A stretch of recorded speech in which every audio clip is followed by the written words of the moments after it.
আসসালামু আলাইকুম। লাভিব এন্ড জাফিস্টেকের পক্ষ থেকে স্বাগতম। আজকে আমি আলোচনা করব তৃতীয় শ্রেণীর বাংলাদেশ ও বিশ্ব পরিচয় ষষ্ঠ অধ্যায় নিয়ে। তো বন্ধুরা, আজকে আমাদের অধ্যায়ের নাম হচ্ছে মহাদেশ ও মহাসাগর। তো চলো বন্ধুরা, আজকের এই ভিডিওটি শুরু করা যাক। তো বন্ধুরা, চলে এসেছি আমাদের ষষ্ঠ অধ্যায় মহাসাগর ও মহাদেশের। তো এখানে আমরা আজকে শুরু করব পৃষ্ঠা নাম্বার 45 থেকে। তো আমাদের আগের ভিডিওটি ছিল পৃষ্ঠা নাম্বার 42 থেকে 44 পর্যন্ত। সেই ভিডিওটি দেখার জন্য আমাদের এই ভিডিও ডেসক্রিপশন বক্সে তোমরা লিংক পেয়ে যাবে।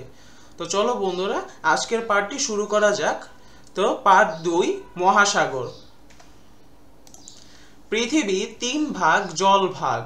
জলভাগ নদী, সাগর ও মহাসাগর নিয়ে গঠিত। স্থলভাগের চারপাশে আছে বিশাল লবণাক্ত জলরাশি।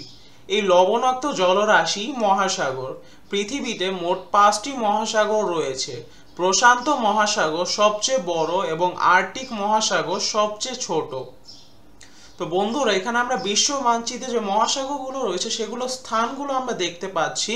যেমন আমরা এখানে দেখতে পাচ্ছি প্রশান্ত মহাসাগর, এখানে ভারত মহাসাগর, এখানে দক্ষিণ মহাসাগর, এই দিকে রয়েছে আর্কটিক মহাসাগর এবং নর্থ আমেরিকার পাশে রয়েছে আটলান্টিক মহাসাগর। আর এইদিকে একবারে 2 আমেরিকা যে বাইরে যে দিক দিয়ে রয়েছে সেখানে রয়েছে আমাদের প্রশান্ত মহাসাগর। তো এরপর আমরা চলে যাব আমাদের পরবর্তী যে অ্যাক্টিভিটি, সেখানে আমাদের বলা হয়েছে ক নাম্বারে যে মানচিত্রে জলভাগ চিহ্নিত করি এবং উপরের মানচিত্রে মহাসাগর খুঁজে বের করে নিচে লিখি। তো বন্ধুরা, এখানে আমাদের বলা হয়েছে যেখানে যে মহাসাগরগুলো রয়েছে সেগুলো আমাদের খুঁজে বের করে এখানে আমাদের লিখতে হবে। তো বন্ধুরা, এখানে আমরা দেখতে পাচ্ছি যে 5টি মহাসাগর রয়েছে, সরি 6। তো বন্ধুরা, চলো আমরা একটু উত্তরপত্রটি দেখে আসি। তো বন্ধুরা, বাংলাদেশ ও বিশ্ব পরিচয় তৃতীয় শ্রেণী ষষ্ঠ অধ্যায় মহাদেশ ও মহাসাগর। তো বন্ধুরা, আজকে আমাদের পৃষ্ঠা নম্বরগুলো হচ্ছে পৃষ্ঠা নম্বর 45 এবং 46। তো বন্ধুরা, এখানে আমাদের বলা হয়েছিল যে মানচিত্রে জলভাগগুলো চিহ্নিত করে এবং উপরের মানচিত্রের ছবিগুলো দেওয়া ছিল সেখান থেকে মহাসাগর খুঁজে বের করে আমাদের নিচে লিখতে হবে। তো এখানে আমি একটু লিখেছি।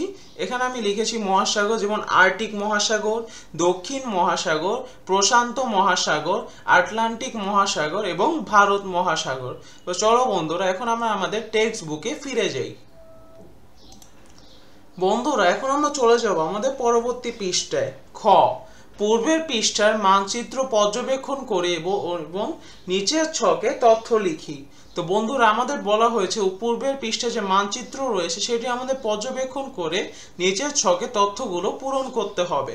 তো এখানে আমাদের দেওয়া রয়েছে একটি ছকে, যেমন এশিয়া ও ইউরোপের উপরে অবস্থিত মহাসাগর। তবে এখানে বিভিন্ন অবস্থানগুলো দেওয়া রয়েছে মহাসাগরে, সেগুলো দেখে আমাদের চিহ্নিত করতে হবে এখানে কোনটা কোন মহাসাগর। তো চলো বন্ধুরা, আমরা একটু উত্তরটি দেখে আসি। তো বন্ধুরা, পৃষ্ঠা নাম্বার 46। তো এখানে আমাদের বলা হয়েছিল যে মানচিত্রে যে মহাসাগরগুলো রয়েছে সেগুলোর অবস্থান পর্যবেক্ষণ করে আমাদের এখানে মহাসাগরের নামগুলো লিখতে হবে। তো আমাদের প্রথমে যেটি দেওয়া ছিল এশিয়া ও ইউরোপের উপরে অবস্থিত মহাসাগর, এটি হবে আর্কটিক মহাসাগর। এশিয়ার নিচে অবস্থিত মহাসাগর ভারত মহাসাগর। দক্ষিণ আমেরিকার বামে অবস্থিত মহাসাগর প্রশান্ত মহাসাগর।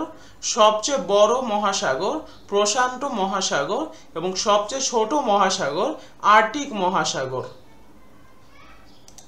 তো বন্ধুরা, আমাদের পরবর্তী প্রশ্ন, নিচে দেওয়া তালিকা থেকে মহাদেশ ও মহাসাগরের নাম খুঁজে বের করে ছকে তালিকা তৈরি করি।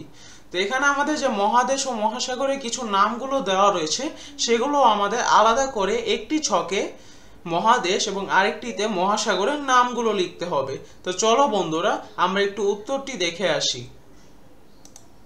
তো বন্ধুরা, আমাদের এখানে যে মহাদেশগুলো রয়েছে সেগুলো হচ্ছে এশিয়া, আফ্রিকা, অস্ট্রেলিয়া, অ্যান্টার্কটিকা এবং মহাসাগর হচ্ছে প্রশান্ত, ভারত, আটলান্টিক এবং দক্ষিণ।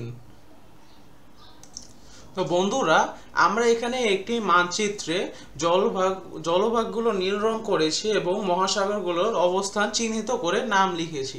তো এখানে আমরা দেখতে পাচ্ছি যেমন এখানে আমাদের পুরো জলভাগ নীল রং করা রয়েছে এবং আমরা যে মহাদেশগুলো রয়েছে সেগুলো আমরা দেখব এশিয়া, ওশেনিয়া, ইউরোপ, আফ্রিকা, দক্ষিণ আমেরিকা, উত্তর আমেরিকা এবং অ্যান্টার্কটিকা। এবং বাকি যে মহাসাগরগুলো রয়েছে সেগুলো হচ্ছে প্রশান্ত মহাসাগর, ভারত মহাসাগর, আর্কটিক মহাসাগর, আটলান্টিক মহাসাগর, দক্ষিণ মহাসাগর এবং এদিক দিয়েও আমাদের প্রশান্ত মহাসাগর বয়ে গিয়েছে। তো বন্ধুরা, আমাদের পরবর্তী ভিডিওটি শুরু হবে আমাদের 3 নাম্বার পার্ট, যেটি হচ্ছে পৃষ্ঠা নাম্বার 47 থেকে। তো আজকের ভিডিওটি দেখার জন্য সবাইকে অনেক অনেক ধন্যবাদ। তো সবাইকে অনেক ধন্যবাদ। আসসালামু আলাইকুম।